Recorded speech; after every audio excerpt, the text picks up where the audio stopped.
If you've already watched the previous video, where I shared the formula for happiness and the image of your happiness house, then today I want to ask you a very soft but very real question. After you closed that video, have you ever actually sat down, picked up a pen, and drawn your own happiness house? Have you tried sketching out your foundation of inner peace, the walls of healthy relationships, the wall of physical and mental health, and the financial roof you want for yourself? Or did you, right at the moment you were about to draw, suddenly freeze, stare at the blank page, and realize that inside you also feel completely blank? You start to notice, I don't really know what I truly want. I only know what other people say is good, what I'm supposed to want. And that is exactly the moment when what you genuinely desire is being hidden underneath what you only think you want. In over 20 years of working with women, especially smart, ambitious, independent women, I've seen one pattern again and again. So many of us are living according to what we think we want, not what we truly want. And this mismatch quietly steals our joy, our peace, and even our self-trust.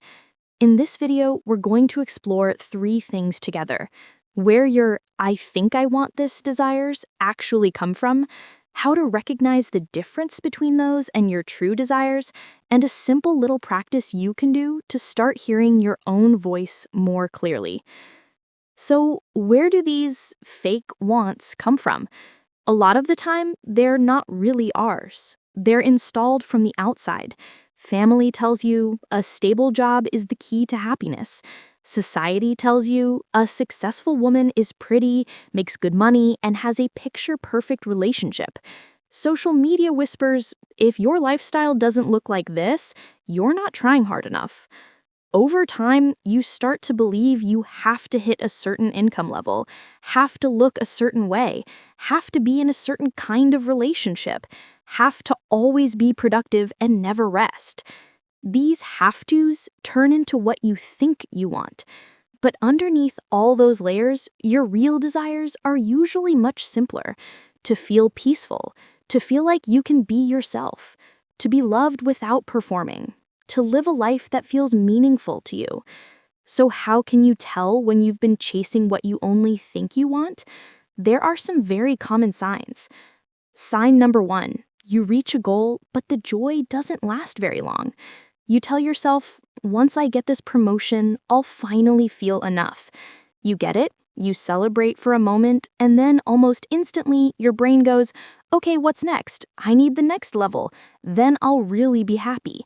Your happiness feels like a soap bubble. You touch it, and it pops. Sign number two: most of your motivation comes from fear.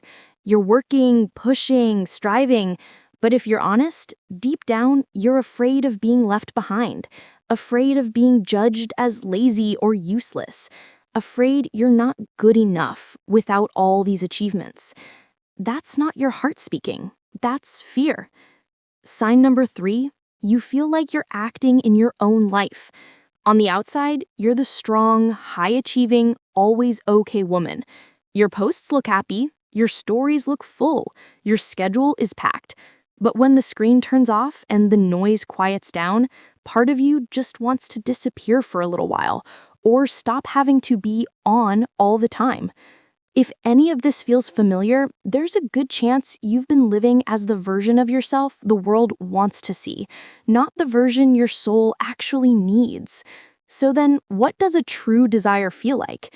It's not always glamorous, and it doesn't always match what other people expect from you. Sometimes it's very quiet and very simple. Maybe it's realizing, I don't actually want to be a manager. I want a more creative job with less pressure. Or, I don't need a big, flashy wedding. I just want a safe, honest relationship. Or, I don't need to be busy all the time. I want more time for my mental health, my body, and the small things that make me feel alive. True desires usually come with a different kind of feeling. When you imagine them, your chest feels lighter instead of tighter. Your body relaxes instead of bracing. You feel kinder toward yourself, not harsher. If you close your eyes and picture that life, there's a quiet sense of, I belong here, instead of, people will finally approve of me if I get this. That's a huge difference. Now, let's do a small practice together to help you connect to that. If you can, pause what you're doing for a moment. Take one deep breath in, hold it, and slowly exhale. Do this 3 times at your own pace. Let your shoulders drop a little, let your jaw soften. Now, if you have a notebook or your notes app, I want you to create 2 columns. In the first column, write things I'm currently chasing. That might be a promotion, a certain income, a certain body, a new relationship, moving to another city, starting a business, whatever you're actively working toward. In the second column, write how I hope these things will make me feel. Maybe you're hoping to feel safe, respected, less lonely, more confident, more free, more at peace. When you look at that second column, you'll start to see something powerful. What you truly want isn't the promotion itself, or the house, or the relationship. What you truly want is the feeling behind it. Safety, love, freedom, peace, belonging. Then ask yourself one very important question. Is there a softer, more honest way for me to feel this starting now? For example, instead of forcing yourself to stay in a job that drains you just because it pays well, maybe you can slowly create a lifestyle that's simpler but more aligned with your mental health and values. Instead of rushing into any relationship just so you're not single, maybe you can begin with building a safe relationship with yourself, learning to listen to your needs, honoring your boundaries, treating yourself with kindness. This is where what you thought you wanted starts to separate from what you truly need. And if right now you're realizing, wow, I've been running after a life that doesn't actually feel like mine, I want you to know that awareness is not a failure. It's a breakthrough. You don't have to fix everything all at once. You don't need to burn your life down and start over. All you need to do is choose just a little more each day to be honest with yourself. Listen to your body a bit more. Ask your heart what it wants before you ask the world what it expects.